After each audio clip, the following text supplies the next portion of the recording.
From the studios of Farm Journal Broadcast, this is U.S. Farm Report. Welcome to U.S. Farm Report this Easter weekend. I'm Tyne Morgan, and here's what's in store over the next 60 minutes. Round one of the battle of corn versus soybean acres is over, determined by USDA's planting intentions report just released this week. Well, as grain prices struggle, farmers in the East are looking for alternatives to grow. And there are wheat growers that were strictly wheat growers growing barley this year. And it's the growing thirst for microbreweries that this grower is able to quench. Tepid outlooks on trade are consuming some ag commodities. So if we become involved in a trade war, a lot of our production is at risk. Why a trade war will cost both pork producers and processors. And in John's world, what to plant? What to plant? Yeah, that's a big decision. U.S. Farm Report is brought to you by Chevy Silverado, the most dependable, longest-lasting full-size pickups on the road.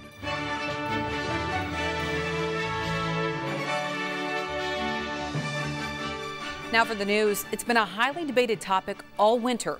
Could soybean acres finally outpace corn for the first time since the 1980s? USDA projecting soybean acres to top corn by 1 million. But what's surprising is that both are forecast to fall short of the 90 million acre mark. USDA's planting intentions report estimates corn plantings at 89 million. That's down 2% or 2.1 million acres from last year. Soybeans are projected to drop 1% to 89 million. Now USDA forecasts wheat to see a 3% jump from last year, pegging acres to hit 47.3 million. That's the second lowest wheat plantings since 1919.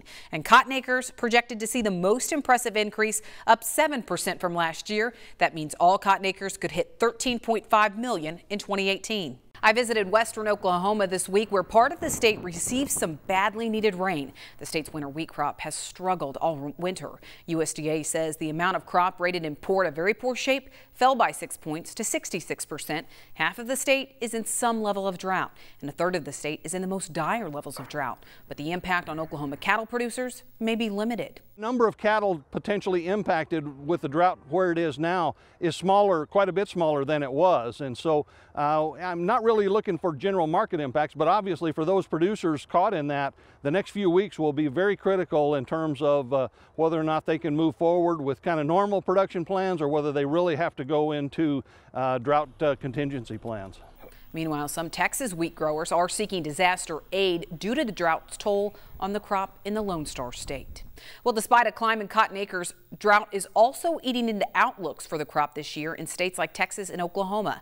And as farmers approach planting, cotton gins in the state still haven't finished chewing through last year's crop. We're still ginning cotton, and there's a chance that we could be ginning cotton in June as we get into our planting season in May and the first part of June.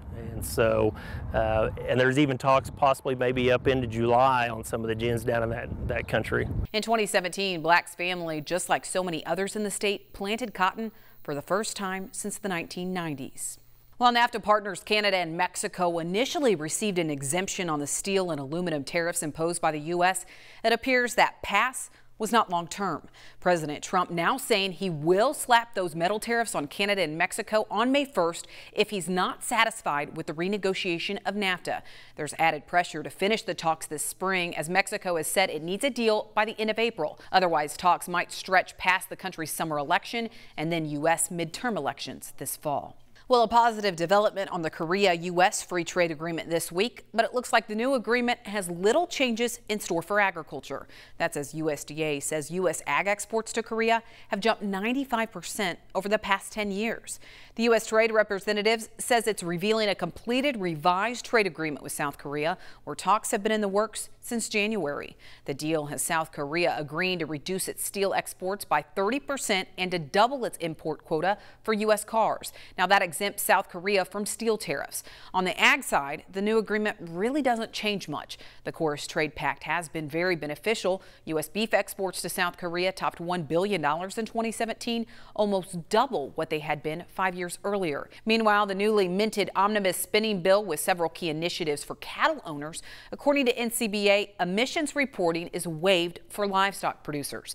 The provision exempts roughly 200,000 livestock farms from having to report gas emissions foods, a rule they say was meant for toxic Superfund sites. Well, the omnibus spending bill also including language regarding milk labeling. The bill directs the FDA to take action against mislabeled imitation dairy foods. The National Milk Producers Federation says it should restrict the ability of beverages made from plant foods from using the term milk, cheese, or yogurt.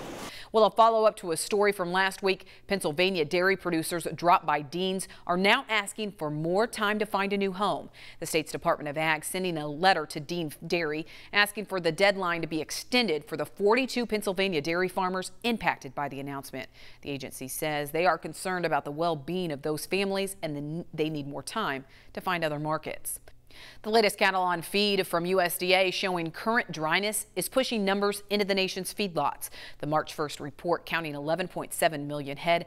That's up nearly 9% year over year, the first time that's happened since 2006. The nation's hog herd continues its expansion, but signs do show it's slowing. The latest Hogs and Pigs report shows as of March 1st, inventory was up 3% from last year, but at 72.9 million head. That's down 1% from December. Now, breeding inventory rose 2% from last year, totaling 6.2 million head, and market hog inventory rose 3% year over year, but did fall off 1% from last quarter.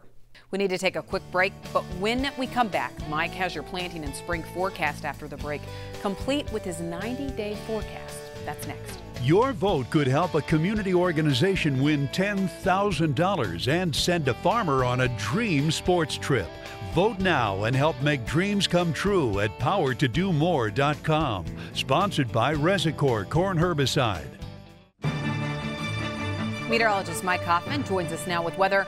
Mike, I visited the Southern Plains this week and they are really worried about the growing season because the drought just won't let up in that area. So do you see any changes when you look over the next 90 days?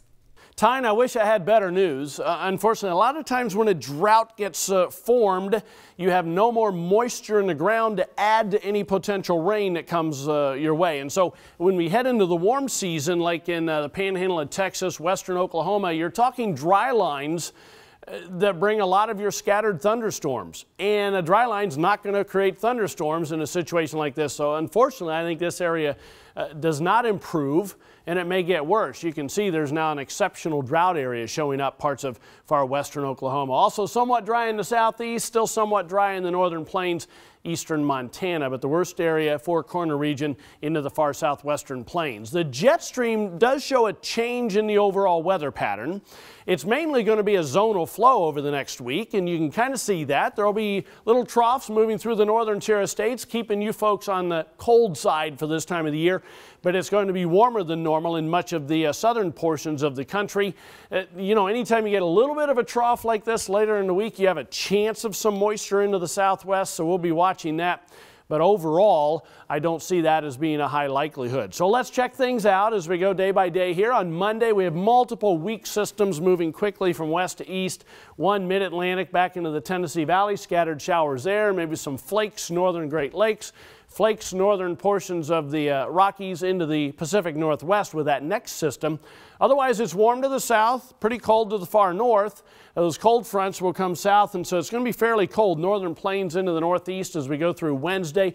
System in the southern Mississippi Valley once again causing some rain in those areas and a little bit of snow and valley rains as you look out west. By Friday then, we're looking at a weak system moving through the eastern Great Lakes, maybe a few flakes of snow, cool weather all the way down into the southeast, but not too bad. And then you're looking at cold to the north, warm though for the southern plains back into the southwest. Looks like some rain showers moving through the southern and central plain states, rain and mountain snow as we head through the western states. So let's go month by month in the 90-day for temperatures. April temperatures below normal, northern half of the plains, above normal the entire southern tier of states. However, we're going to start changing things, I believe. Into May, we're going above normal from the far southern Great Lakes all the way to the Gulf Coast, back through central and southern California.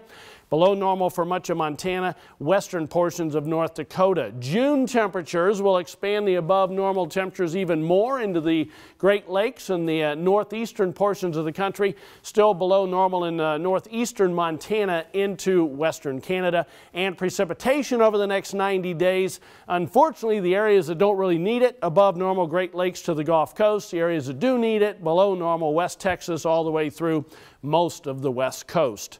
Tyne? Thanks, Mike. Well, it was a big week with USDA's plantings report, but how could that shake up the markets after the extended Easter weekend? We have our very own Farm Journal economist Chip Flory, as well as Allendale's Jim McCormick to break it down after the break. All right, well, a big week this week for the markets, especially this shortened Easter weekend. We have Chip Flory, host of AgriTalk After the Bell, Farm Journal economist, the list goes on, as well as Jim McCormick of Allendale joining me to break this report down. I mean, Chip, before this report came out, everyone was really focused on the amount of acres that we could see, and to see USDA post a decline in both corn and soybean acres. Now people are asking, where did these acres go? Yeah, and not only that, but guys like me, and I don't know about Jim, but guys like me were saying, you know what, the acreage report is it's getting a lot of the pregame coverage. It's probably not going to be the price mover. Once we get the data, it'll be the quarterly grain stocks report. Well, that's not quite right. The big takeaway for me is 179 million combined corn and soybean acres, Tyne. Leading into the report, we were thinking 180 and a half, maybe even 182 million combined corn and soybean acres. Here we are at 179, down from a year ago. That's a big shock to me. A big shock. I mean, so many people were focused on, well, could we see soybeans outpace corn acres? We did see it, but that's not really what made the headlines after the report, just because we saw a decline overall. We saw then prices respond. Is this price response sustainable? In my opinion, in the short term, yes. I mean, the market, the funds got caught short. I think they were definitely looking for a bearish play. They leaned hard into it, and they got caught. Going to the end of the month, into the quarter, a 3-day holiday weekend, I think they ran for cover. But in the really big picture, Tyne, we're looking at it, even if you would get 89 million acres, and I agree with Chip, we're going to see these acres go higher. I want to guess half, maybe even a million when it's all said and done by when they do the final calculations. But let's just say you kept at 89 million acres. Even if you have a trend yield around 48 bushel trend yield, you got to bring your carry in a little bit, probably 30 million higher because of the 80 million bushels they found on the quarterly grain stocks report. Even you bump your demand maybe 30, 50 million bushels just because of Argentina problems, you're still looking at carryout numbers somewhere between 550 to 600 million on a conservative side. So in the long run, without a weather problem, we think these higher prices are probably an opportunity to lock in profits. Yeah, the most positive thing that you can say about what Jim just said is maybe it takes 600 million bushel carry out of the running. And that we had been hearing a lot of talk about getting up over 600 million bushels in carryover at the end of the 18-19 marketing year. Yep. This might take it out of the running if we have the acres at 89. There's a lot of ifs right now. Oh, yeah. And USDA is talking about more all wheat acres, but still the lowest planted acres for wheat, the second lowest since 1919, but still more farmers are planting spring wheat this year, Chip. Yeah. Oh, no question about it. That bump that we had this last fall really caught growers' attention up in the Dakotas, in Minnesota. We're going to see more spring wheat acres. The question that I have at this point is, number one, weather. Okay, weather's still going to be a big determining factor on just exactly what the crop mix is going to be. Number two, the markets, I don't know if we've started to send the right signals yet from the markets to the producers to get the crop mixes right. It's either that or maybe we're getting some skewed data into USDA. Well, I mean, when Allendale did your report, you found that farmers in areas like North Dakota were going not to beans or to corn and growing more spring wheat. So did that number from USDA surprise you? We expected to go bigger. We were not expecting. I think it was 1.1 million higher than the average trade guess. That was definitely a surprise. Okay. Although, just even talking to the producer after the report came out, I said, "What do you think?" He's like, "Well, the spring wheat dropped on the news. Corn rallied, and the fact of the matter is, I think all these acres are still up for debate depending on what the weather does. If we would get a 30, 40 cent rally in corn between now and tax deadline, let's say April 15th, I think you'll buy some acres into corn. I think you might get some spring wheat guys will go, hey, it's going to corn. Here we go. Let's go back. Speaking of weather, 7% increase is what they're calling for cotton. But we know there's some areas out there that are dry. If they get the rains, we could see those acres increase. But if they don't get the rains in areas like Texas and Oklahoma in those areas, do you think we could see this cotton number trail back a little bit? No, I really don't. You think we're going to go all cotton? I think we're going to see a fair number of cotton acres out there this year. The global consumption of cotton has been higher than our global production for 2 years, going on 3 years. That's the right market signal. The market is sending the signal that we need more cotton acres. All right. Well, we're just getting started with this marketing conversation. We need to talk livestock. Not a great day for livestock prices on Thursday. But before we do that, let's take a break. And then John Phipps is talking about this overall acreage debate and acreage mix. That happens after the break.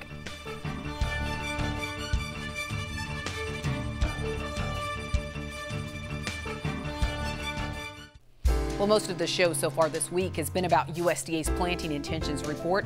Much of the hype this year is about farmers planting more soybeans, and it's also the topic of this week's John's World. John? This week's news about planting intentions, is hard for me to get overexcited about. Last week, we were starting preparations for putting our planting intentions into practice.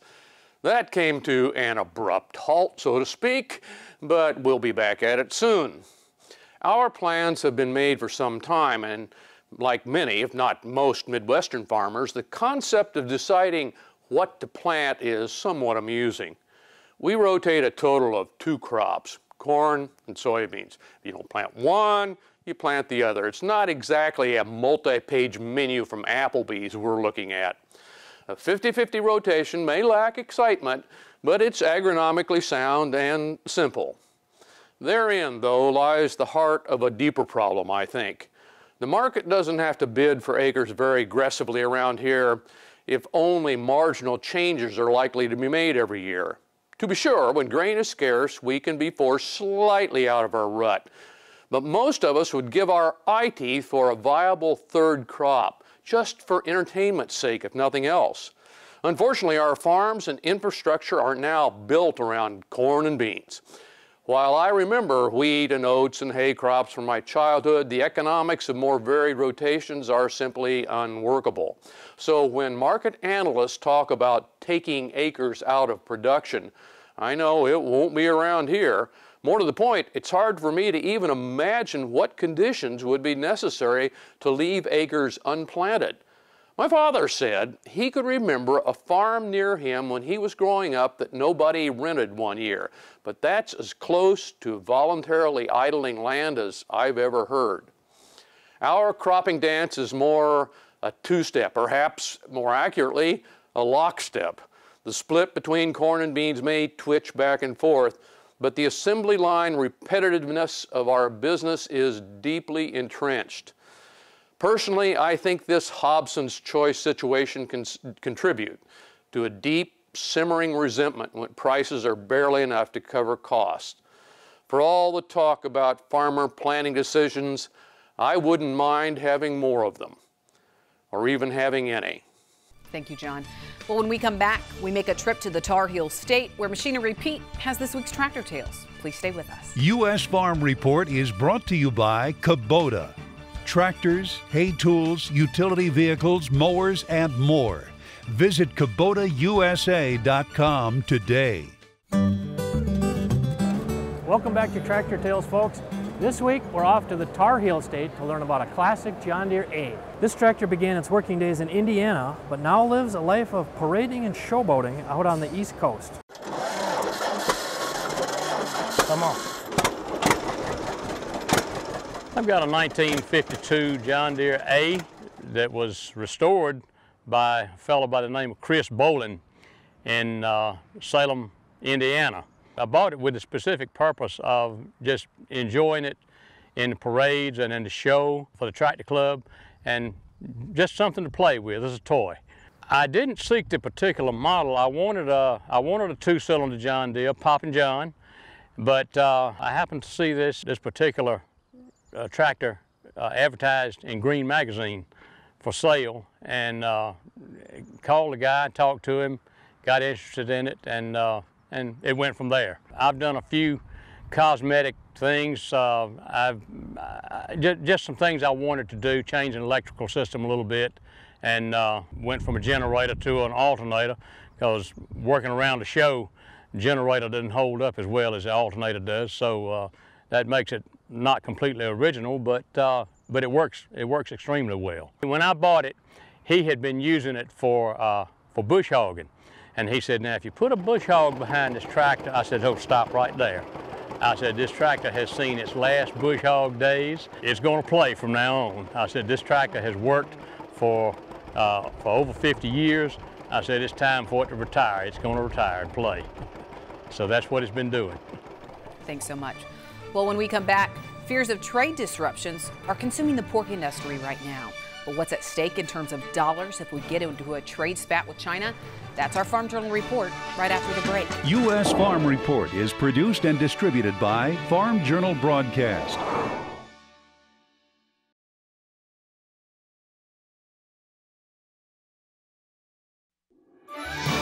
Welcome back to U.S. Farm Report. Trusted, timely, tradition. Welcome back. Well, the nation's hog herd may be growing, yet the industry has its eye on trade more than usual. That's since China is threatening tariffs on its pork products. And it's that action that could cost both pork producers and processors precious money.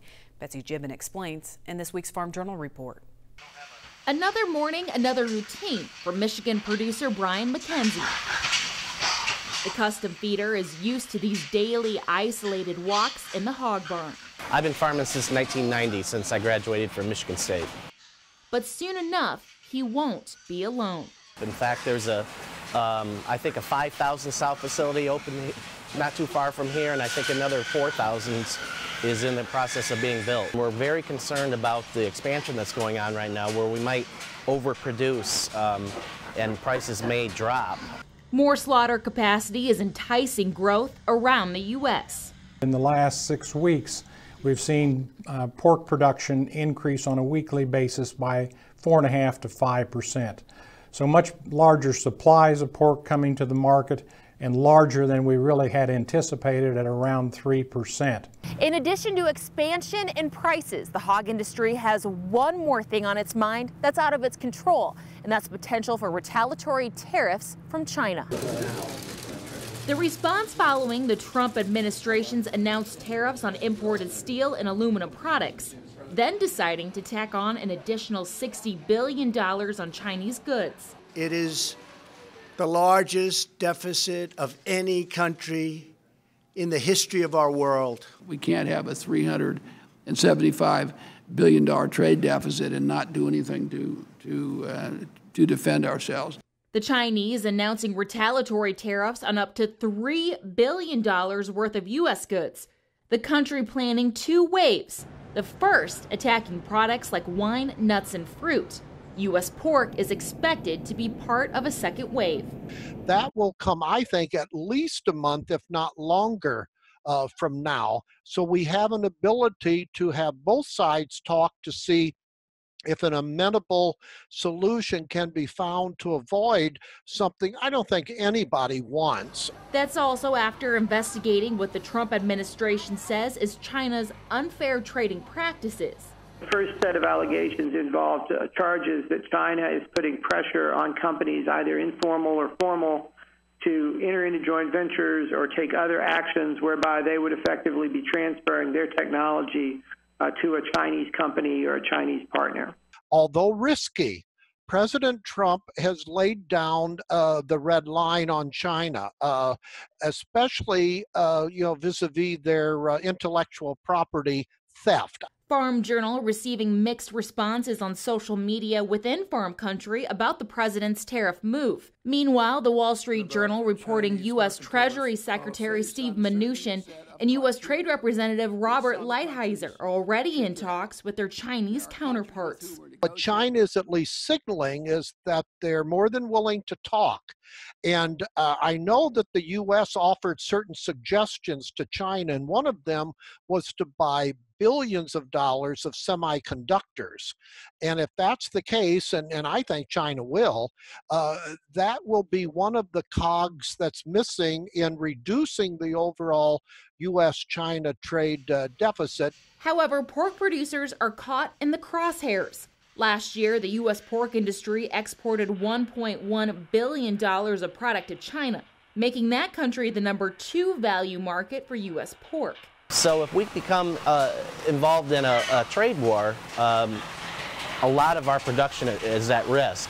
Loss of 2% of our market for our production in the United States would certainly be a blow to profitability this year, where we had been thinking we would see a touch of profitability, break even to maybe a little profitability. That now shifts into the loss category. Hurt says while 2% does not seem like a large number, a 25% Chinese tariff would make U.S. pork uncompetitive compared to other countries. If we lost all of that business, again, I think this is one of the things that we'd have to look at if we had that size of tariff in terms of pork. Then we would lose about 2% of our production that we would not have a ready market for. What does that mean? We think that means probably around $2.50 per hundredweight, or maybe something around $7 per hog lower price. Pat Roberts, chairman of the Senate Agriculture Committee, even suggesting a Trump tariff payment to compensate farmers if their crops face retaliation. Would the U.S. government do anything? They do have authority within legislation for direct payments, legal payments, etc. Wiesmeyer saying the question brought up during a congressional hearing earlier in the month. And U.S. Trade Rep Robert Lighthizer said, well, I don't think that you just want to aid one sector. So why would you just help farmers and ranchers and not other industries? So that was a little disconcerting to the ag sector. But some say the tariffs may all depend on how it's exported. More than half of the pork variety meats that went to China and Hong Kong total went through Hong Kong last year. We've had some anecdotal evidence from some sources that said that maybe Hong Kong wouldn't even be included in this tariff. As challenges arise in the industry, McKenzie continues his day-to-day. What I want to see happen is Trump to back down and for countries to come together for free trade agreements with the United States, like they were a lot planned before Trump started his protectionist attitude. Reporting for U.S. Farm Report, I'm Betsy Gibbon. Thanks, Betsy. Well, the U.S. Meat Export Federation saying last year China was the largest destination in both volume and value for variety meat exports only. Economist Steve Meyer with Kearns & Associates says the biggest loss could be on U.S. pork variety meats if the tariff occurs. We'll get into the trade impact more on our marketing roundtables. That's when we come back. Welcome back. Well, we just had that Farm Journal report talking about the pork situation with a possible tariff from China on U.S. pork, and it really has producers on edge. Rightfully so, Chip, because when you look at pork prices today, they're saying we just cannot take a blow when it comes to trade. Oh, no, we can't. The amount of pressure that we've had on this hog market, for the independent guy, the fair to finish guy, things are looking a little, quite a bit darker than what they were just 4 to 6 weeks ago in this market. And we're taking a lot of the profit margin out. And for many guys, it's gone negative. So we can't take another blow. And all the tariff talk, the best news that I've heard this week is that China is willing to talk. Right. And as long as China is willing to talk, you know, we got that word, and all of a sudden it felt like some of the pressure came off the cattle market, came off the hog market, at least for a day. What else do we need to happen to move these hog prices higher? I think some of it, well, I think technically the market looks good to me. The way we came down hard early in the week, then came V-bottoming back out, I think is a good sign that you're getting producer or the seller is running out of steam to want to sell. So I think the technical picture is starting to look a little bit better. I think fundamentally, I mean, China's a big deal for the hogs, but I think the hog market is really worried about NAFTA. Right. Yes. And we're getting some positive signs with NAFTA. It looks like, you know, the Trump administration's kind of not taking quite the hardline stance that we were all fearful they would take, 4, 6, 8 weeks ago. So if we can get a deal done with NAFTA, and I think that will relieve a lot of the what ifs, and I think you'll allow some of the money to come right back into the market. So do you agree with Jim? I mean, even if we don't see changes with pork and NAFTA, we just leave it the same, do you think that will be a plus? Oh, that's a plus. Yeah, that's a win. That's a win. Do no damage. Okay. I think it is the primary thing. And I don't think we need that final agreement to help out the hog market and the beef market. All we need is word that agriculture is going to survive without any damage in the NAFTA agreement. Well, you know, we have a lot of protein this year. We know that. Yeah. We know that cheap feed has enticed some of that. The latest cattle on feed report, I mean, these numbers, just when you think we can't get any more. Yeah. What is it, They Jim? surprise us. A million head more on feed than what we had a year ago? A million more head. Why? So, well, some of it was a drought. A lot of that had to be the drought. There was no grass to feed it, so they just put it into the feedlot, plain and simple. But that's why we saw it that dramatic increase on that number. Well, on Thursday, when we saw that planting intentions report happen, we also saw a big decline in both feeder and live cattle prices. Yeah. What's pressuring prices at this point? Well, I think a lot of it is the expectations that we were going to get hit with that wall of cattle, that mythical wall of cattle. We talk about it every year. It rarely happens to the extent that the market is anticipating. This year, it might actually happen. We might get hit with that wall of market-ready cattle. There's been so much speculation that we're backing up market-ready cattle supplies in the feedlot. You look at weights, yeah, we're up from a year ago, but compared to the 5-year average, we're not that much different. You talk to the feed yard guys and the market structure. Yeah. There is nothing in the market that's saying hold these cattle back and put more weight on them. So marketings have got to be current. Real quick, what has to change to move prices higher? Well, right now, I think you got to get confidence that the demand's there. We know the supply's there. Demand's always tricky. If we get good demand, you'll bring it back up. I think the late sell-off, a lot of that was into the month liquidation by the funds. All right, we need to take a quick break, but we talked about that planting intentions report. Some farmers in the East are saying, I can't make money with wheat. They're growing things like malt barley. So we're going to talk about that when we come back on U.S. Farm Report. Welcome back. While you may not typically think of beer as a big crop in the NAFTA debate, Mexico actually prefers U.S.-grown malt barley, a key ingredient in the growing demand for the number of microbreweries in Mexico. But it's that trend that's also gaining strength in the U.S. While malt barley is typically grown in the western U.S., for a small region in the East, it's something one processor is trying to quench.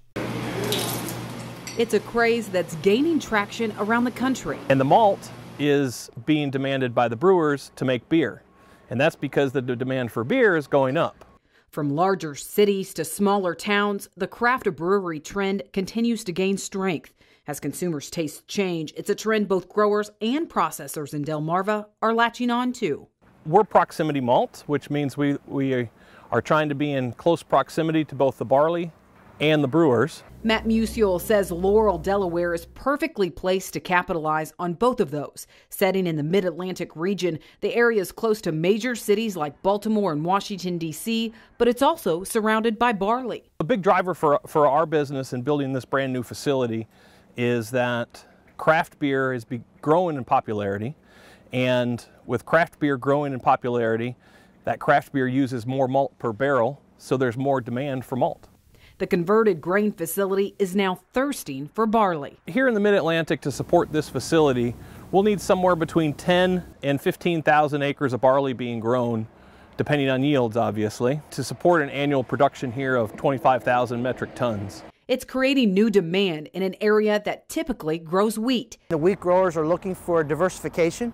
Double cropping, whether it be barley or wheat with soybeans, is a very good crop for this area. Switching from wheat to barley is an easy transition. There are wheat growers that were strictly wheat growers growing barley this year. If you could grow winter wheat, you can grow winter barley. Schiff says for farmers in this area, it's all about being able to grow two crops in a single year. You cannot single crop barley or wheat. You just cannot generate enough money with a single crop. So we are able to double crop. I think that is the key. But it's a chance growers aren't willing to take unless they know demand is waiting. Growers won't put it in the ground until they have a contract that they know where they can take it. Musial says currently the demand is much larger than supply. One batch of malt in this vessel is 200 metric tons.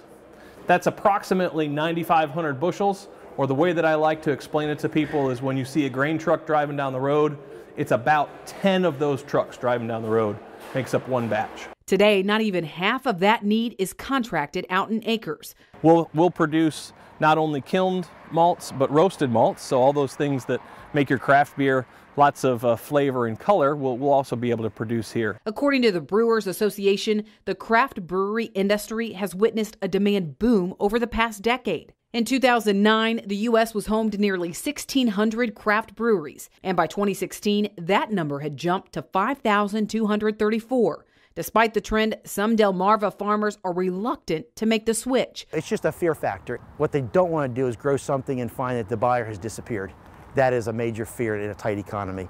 So there's a little bit of that, a slow transition. But Schiff says he's not worried about the demand. I watched them make a huge investment in the area. I think they've spent $35 or $40 million in a facility, and you don't do that unless you plan on buying product. He says while malt barley is now a viable option to growers once dependent on wheat, the full economic impact still needs to be distilled. To expect it to do something much different than all the other crops is going to be a lot to expect. I do think it's going to be a good option for a while. Now there's also an art in processing malt barley. They dry the grain from 46% moisture all the way down to 4%. That helps develop the color and flavor that craft brewers crave. All right, when we come back, customer support. It's a rechargeable world, which has its own problems. Your call is very important to us. Please hold. Welcome back. Well, this Easter weekend, it's all about safety on the farm. Here's John Phipps. Okay, I've had a couple of comments like this before, so maybe it's time we had a talk. My husband and I were watching the show and listening to your comments about drones when all of a sudden my husband jumped up, ran to the TV screen and shouted, "What the heck? How many OSHA violations does he have there?" He was pointing to the electrical outlet on the wall of your studio at the lower left of the TV screen. Lots of power cords plugged into the wall. That's from Kathy Lowe, I hope that's correct, in Booth Bay, Maine. She was referring to this outlet beside my opulent customer support television set. Well, it's worse than that, Kathy. My shop, which I wired myself, has several similar outlets and power strips, but here's the deal. My son and I are very careful about safety on our farm.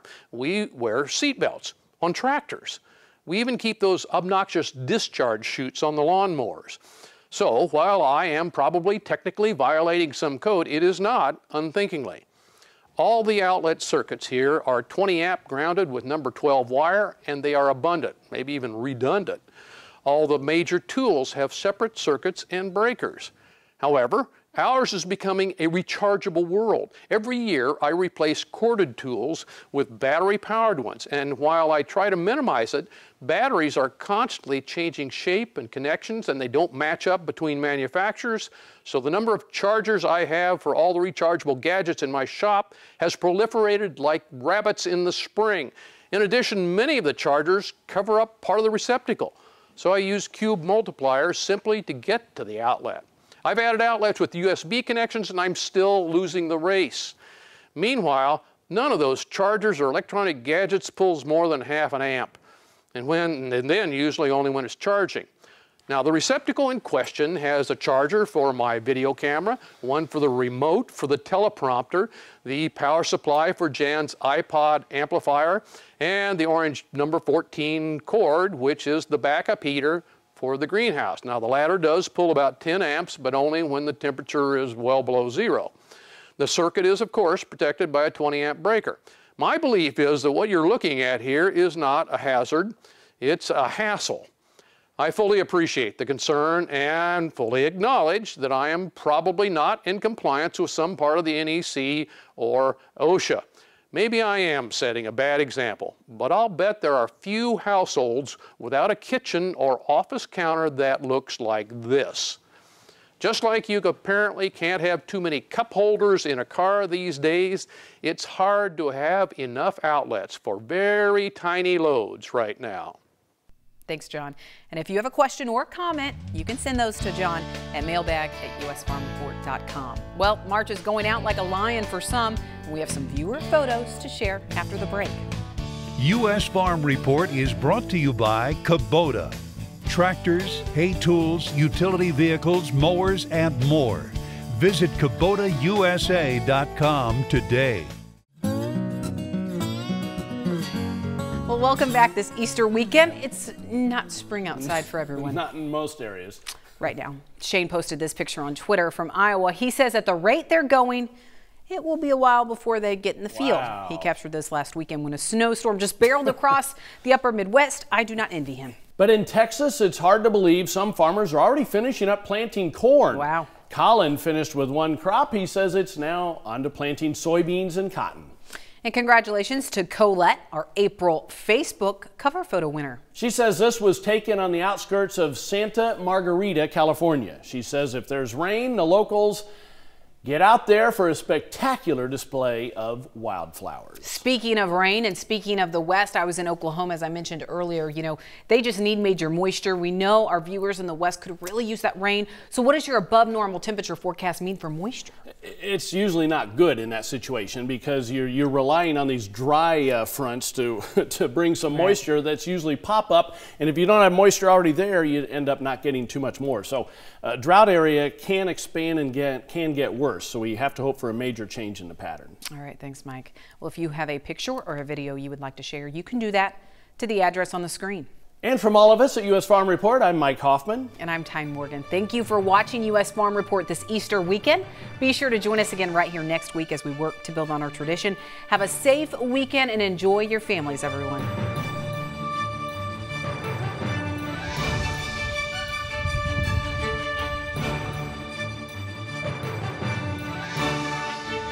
U.S. Farm Report is produced and distributed by Farm Journal Broadcast.